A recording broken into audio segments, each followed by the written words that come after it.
Unscripted. Unshackled. Uncouth. What you're about to hear is for mature ears only. It's Miguel Fuller. I would show anything. I'd show my hee-hee and my hoo-hoo and my ha-ha.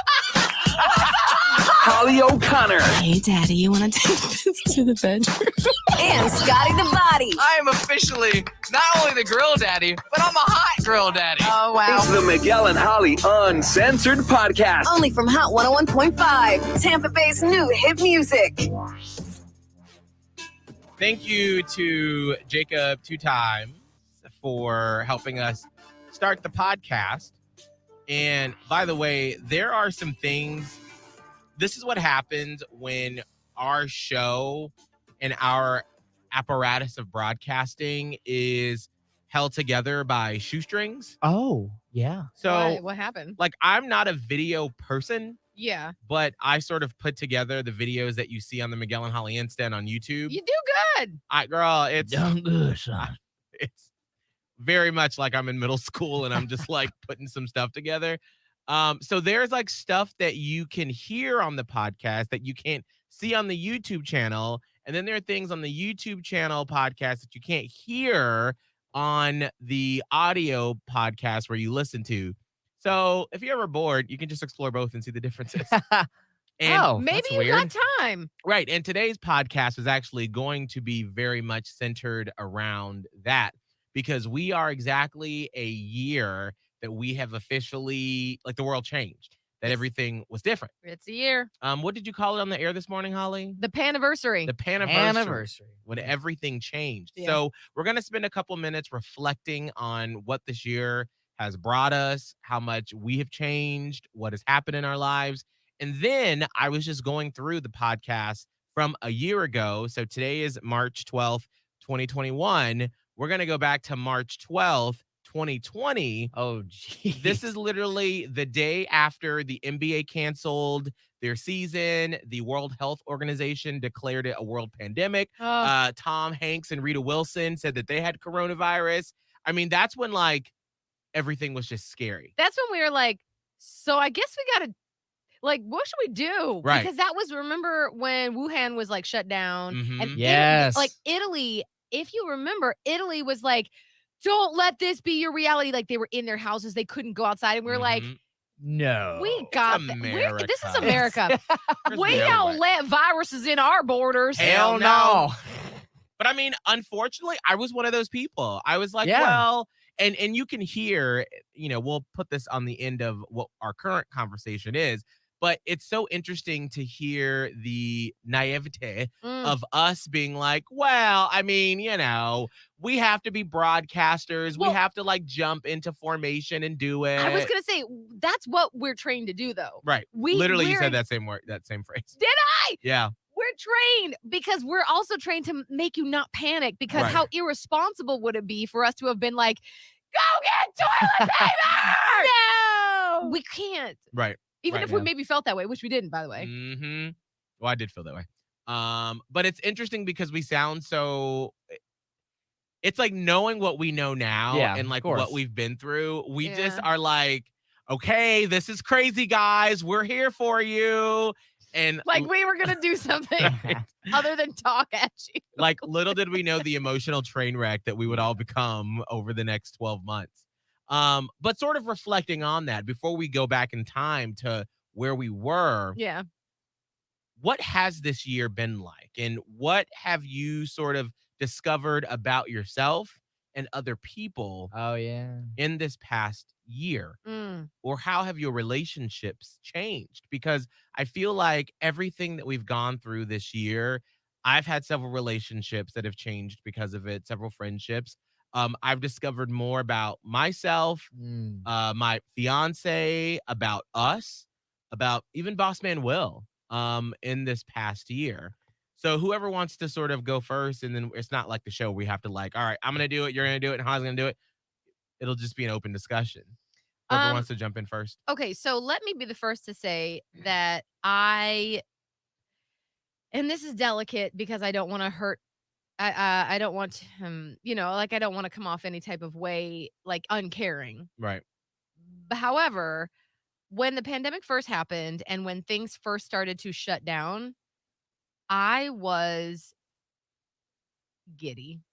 Mm, I was giddy what do you mean? because I had been going through some stuff in my personal life in like 2019, and Mhm. this was early 2020, and everything was kind of the same. And it felt like I had sort of been like I can't really get into all the personal stuff that I was going through. However, it felt like when things started to shut down and everybody had to like not go out and change their habits and like isolate themselves, it felt like everyone was catching up to where I was at. Mm, And selfishly, I was like, I'm back on the same level as everyone else. Yeah. mm, And so that felt good. It also was like just a change of life for a second. Like, obviously, the deaths were horrifying. right. And I would never want anybody to have to do what we did through the pandemic. Like, I wouldn't wish for it again. Right. But the fact that, like, in our career, we do sort of jump up and we're not first responders in a sense of like the paramedics or police or hospital workers or, those types of frontline essential workers. We're not like that, but we are essential workers in a sense of we are there for the general public in a different way. That's still considered essential by the state, by the government, because we still had to come into work. Mhm. And that felt good to be needed in that way again. Mm, It doesn't yes. happen too often in a broadcaster's career. Like a hurricane will come through and like even though it's devastating, you feel like this sense of purpose as a broadcaster that you're doing what your God-given like base needs are. You're Right. fulfilling that community service aspect of why you got into this business. So in that way, it was like, okay, I'm now on level playing field with everybody and we're doing the we're fulfilling the deepest calling of this job and that felt good. Right. And it was so uncertain.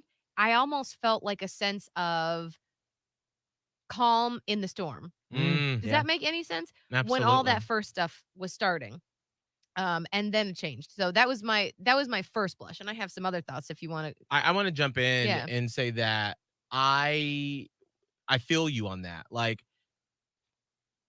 weirdly, one of my talents that I've been told through talent coaches and in the industry is in chaos, I really help steady the ship. Yeah. That I think because my growing up was chaos, that I love order and I love to be able to put things in a particular order and to be like, I'm here to give you information and to be calm. Yeah. And it's sort of like the reporter, like I always think about Anderson Cooper in the beginning of his career, is he like paid his own money to go to a war-torn country and to report because he wanted to tell those stories and he wanted to get a microphone to the people that needed to be heard. Yeah. And like most normal people are like, bitch, I am fleeing from that scene. But he wanted to go into it because he feels so passionately about telling those stories. And so, in that same sense, there's different levels to like why I love this job. And the Hmm. first one is like communicating and making you laugh and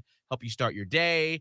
But like you said, Holly, at the core, I come alive when we are in an emergency situation and we have to disseminate all the information to you in a calm, collected way and really help you, Yeah. not just be like, here are some tickets or here's a gift card to somewhere, That's like but the like, fluff of the job right, that we like that's do. fun to be able to help you enjoy, enhance your life with food or attractions or things. But when you need help and we are in a position to be able to really steady the ship for you and to help you make important life decisions. Yeah. So, like a meteorologist, like especially in Florida, 8 months out of the year, they're like, girl, it's sunny, Yeah. it's humid. Exactly. But like you can tell, like when there's a storm in the summertime or a hurricane season, that's when those people come alive Yeah. because literally their life is dependent upon them, Mm. and they take that responsibility heartily, just like we do. And you can hear it at the beginning of this, and how I remember feeling at the beginning of it. It was like, we have to make sure that you have all the proper information. Exactly. That's what our job is. That's what I feel like the core of a broadcaster is that. So we were sort of fulfilling our duty. Now, we're two people that have been in the business for a long time. Scott, do you remember how you were feeling at the very beginning as someone that's still new to the industry? I mean, I think it kind of just fell across those guidelines. Not, I don't think as extreme, but it felt in a way like, I always like to think of my purpose as like to entertain, inform, and inspire, like to have those three. And it Mm. felt really good to be like, to be able to do all those things with purpose where people, are literally turning to you to be, for me, I like to be the escape.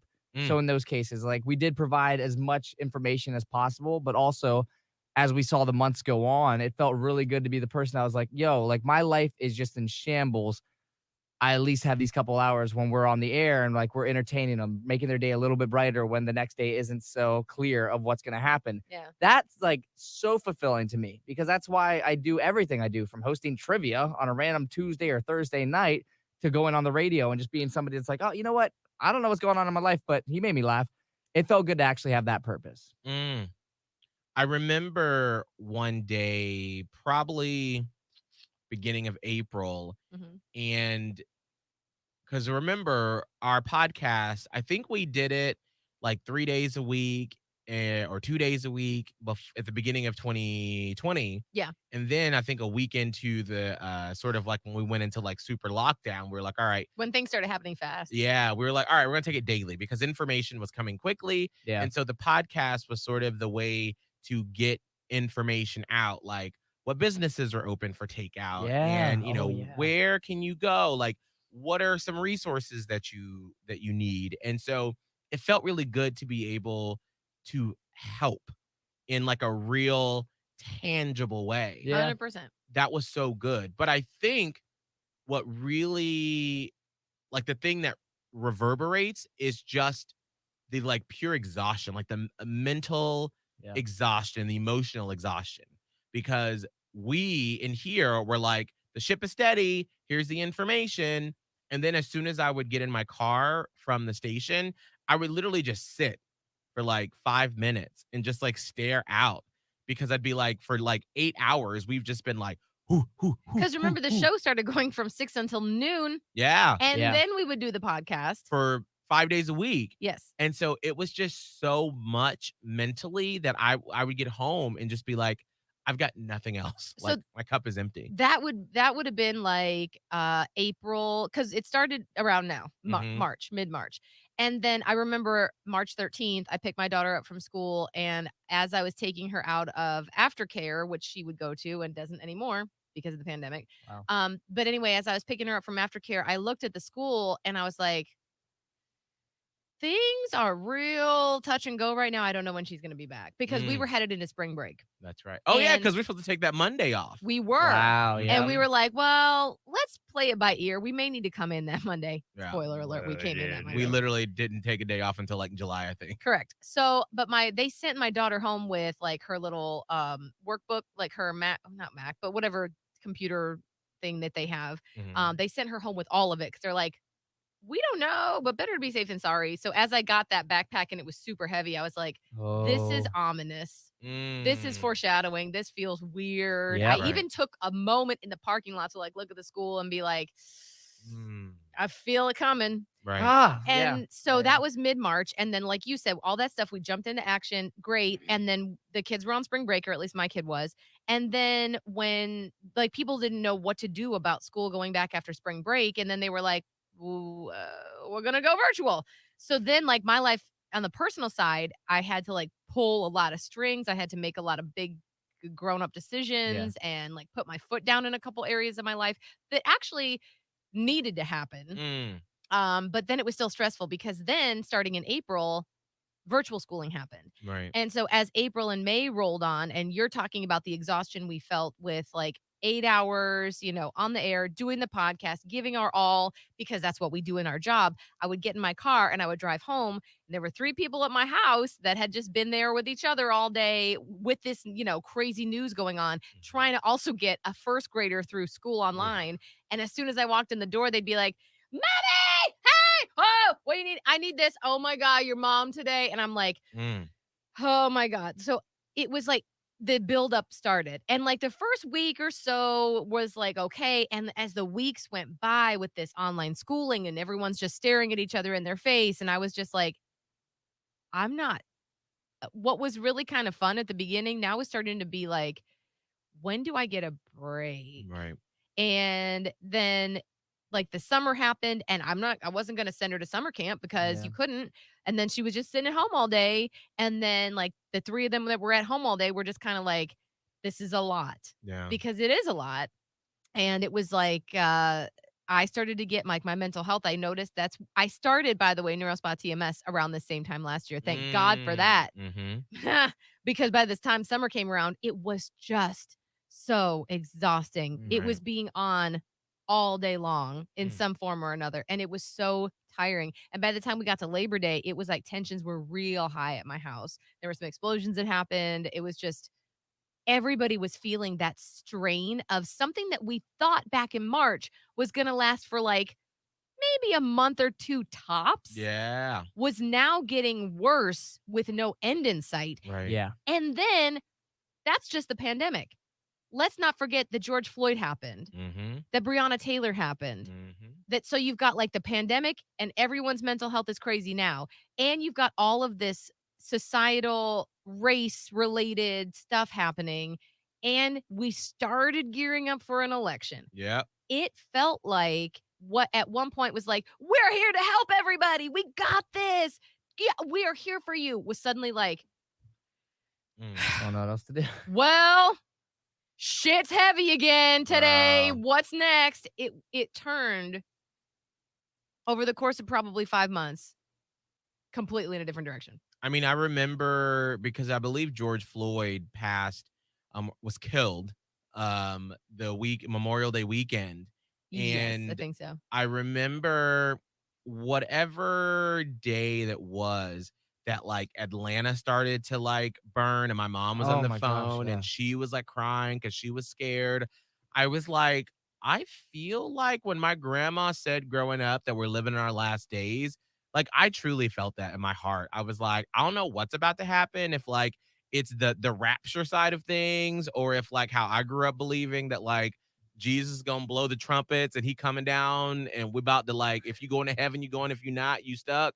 I was like, something's about to happen, because I feel like we had just reached a fever pitch of just everything. And I remember that one point where the protesters were in DC, and President Trump walked to that church and they were like shooting out tear gas to the peaceful protesters, and he held up that Bible in front of the church.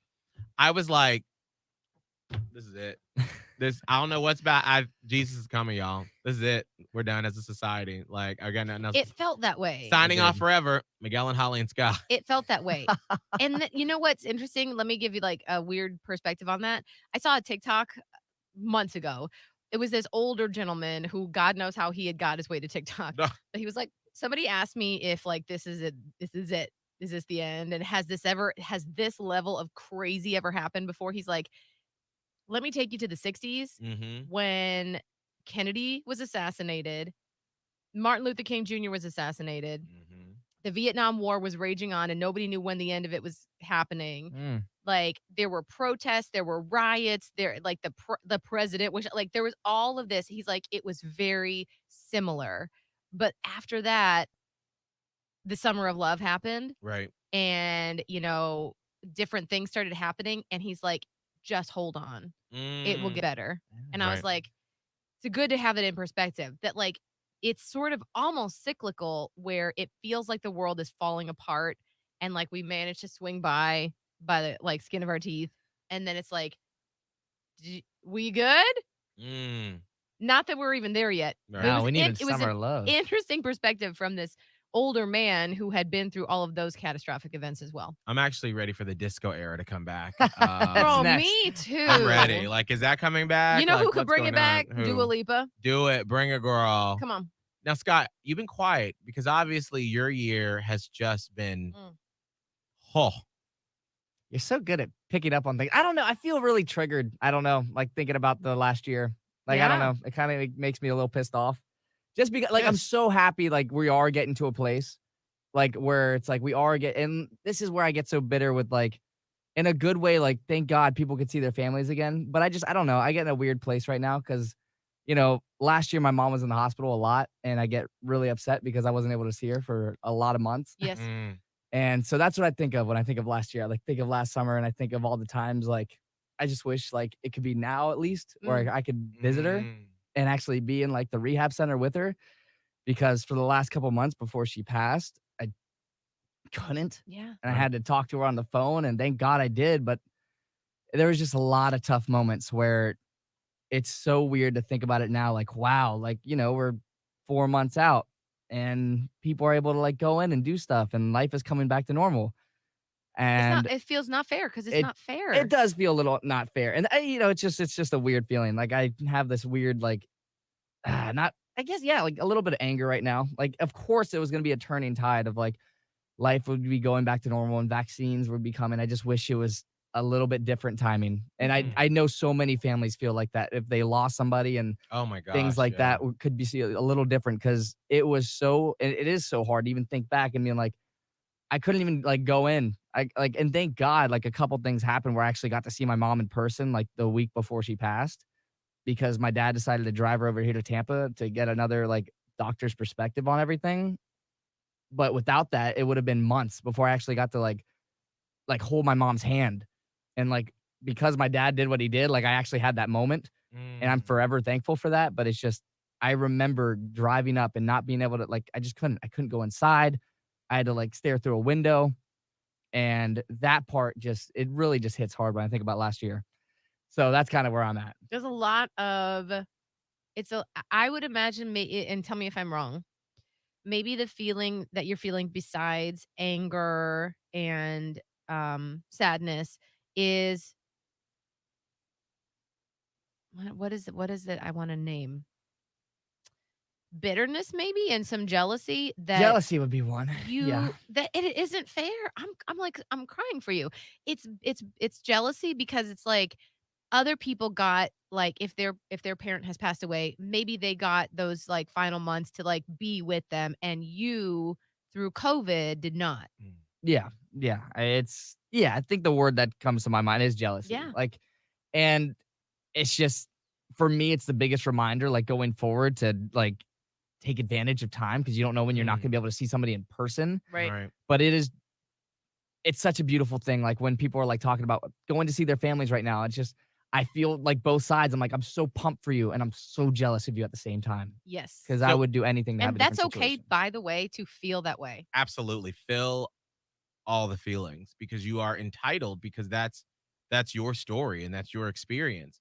So when I mentioned that during the show today when we were talking about, how President Biden said that hopefully by July 4th you'll be able to have a small 4th of July gathering with people. And here in Florida obviously we did that last 4th of July Right, cuz we were we're having small Florida and we've been open. But, if you have family members that live out west or in a state like New York or wherever where it's been shut down, when I mentioned that, did that thought cross your head Yeah, this it morning? crosses every single time. That's probably the first thing I think of is just mother bleeper. Like I just get really upset because I'm like, man, if it could just be like just a little bit of a time shift. Mm, If ever like whatever, would have ended up happening, I just would have loved to have those months. Because the thing that really sucked about last year is because we were still living in a time where it's like, I don't know if I should go home. Like I didn't go home as much as possible. Even when mm. my mom was at home. Like I didn't get to do all those things because God forbid if I had COVID and I spread it Because we or didn't know. and we didn't. That's the thing. It's like you can't help those things. And I know like my brother and I talk about it all the time because he was taking precautions like crazy. And I know it's like that's something that's gonna sit with him because he didn't travel home. Like luckily, weirdly enough, when my buddy, like I had a bachelor party that happened to be in Vero Beach. Mm. And it just happened to line up that my mom was still home at the time. And that was over the summer. And I believe that was the last time like my mom was home. Like, and so like if that didn't happen, if we didn't decide to go there, like I wouldn't have had that moment. And that part just it hurts because for so many people they didn't get that chance. And for so long you weren't able to visit people that passed. And it's just such a crappy situation.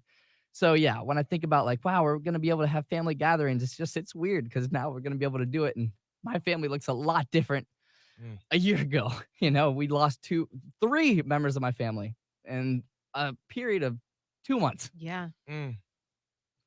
So it's just a weird feeling. It's like, wow, life's back to normal, but it's But- it's never It's gonna not. be the But same. for you, it's like, but at this point, what does it matter? Yeah, Right. And what is exactly. normal? Exactly. It's like, oh, great. Yeah. Cool. I know that last night, roommate Dylan was saying that he saw this tweet that said that everybody over the next couple of weeks should be very kind to themselves as we start to sort of see the news clips and people start replaying, and like we're doing on this podcast, and sort of reflecting on where we've been for a year, because we've all been through in our own different ways these very traumatic experiences, and Yes. everybody's going to feel differently. So, somebody is rejoicing because they're going to go see somebody. Yeah. You're obviously upset because your family's not the same as it was after all of this is over. Yeah. So we all collectively should just really be kind to ourselves and our hearts and our minds and our mental health. Mhm. And if you need to like take a day from work, if you need to do whatever it is to sort of just soothe yourself, this is the time to do it as we start to relive what we all have been going through for the past year. Because everyone's feelings are valid. And there Yes. shouldn't be expectation. Right. And that's what makes me nervous a little bit about, because obviously everyone's workplace is probably going through the same thing. Right. Like, we'll have our Microsoft Teams meeting, and like the big question is like, well, when do we start doing stuff? Mm-hmm. And it's weird. I feel almost a little bit like fear Mm, to resume life the way it was. right. And I don't know if anybody else feels that way Oh too. my God. Let me just tell you real quick before you go on. I had lunch by myself at Armature Works yesterday. Yeah. I got scared. Really? Like, I was sitting there and I got weirdly emotional Mm. because I haven't been around a lot of people like that before. And it was just like watching everybody, and Giving yourself grace.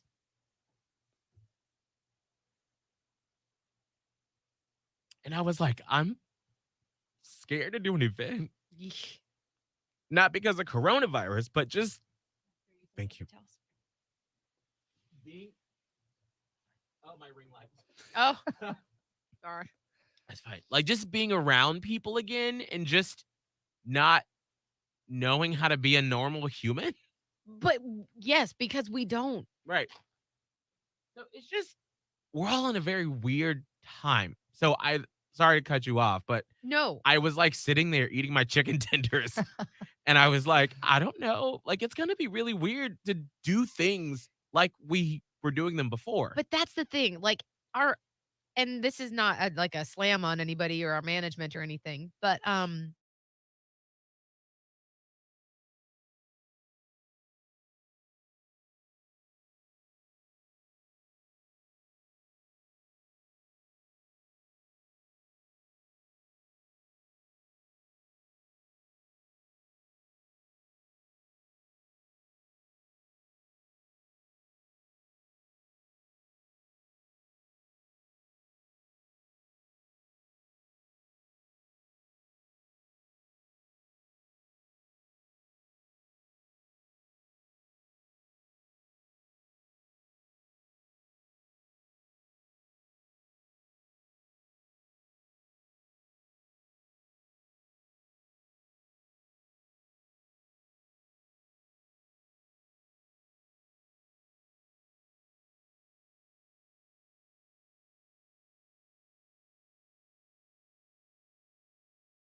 place women with people. By the way, real quick before you read that, if you are watching the YouTube channel, this video is gonna be real effed up. So I'm gonna post the video, but you probably should just listen to the audio part of the podcast to really like get the full experience. Got it. So it says she believed she could, and she almost did, because you know that thing. She believed she could, and she did. I actually have that on my wall in the office that we no longer use. Mm-hmm. She believed maybe I'll say they. They Mm. believed they could, and they almost did. But then a pandemic hit, and someone asked them to do double the amount of work with the same amount of hours in the day. And someone else asked them to be the best version of themselves while running on fumes. And they lost track of realistic expectations until they heard all the people talking, realized they weren't alone, poured another cup of coffee, and decided their best was enough. Mm. The pandemic. Mm. Your best is enough. Well, with that, let's revisit a year ago Ooh, when we didn't know. when we had no clue. So if you're watching on the YouTube channel, you probably want to hop on to the Spotify, Apple Podcast, the Hot 1015 app, and listen, because we didn't do the video part of the podcast then. And you can listen to what it was like March 12th, 2020.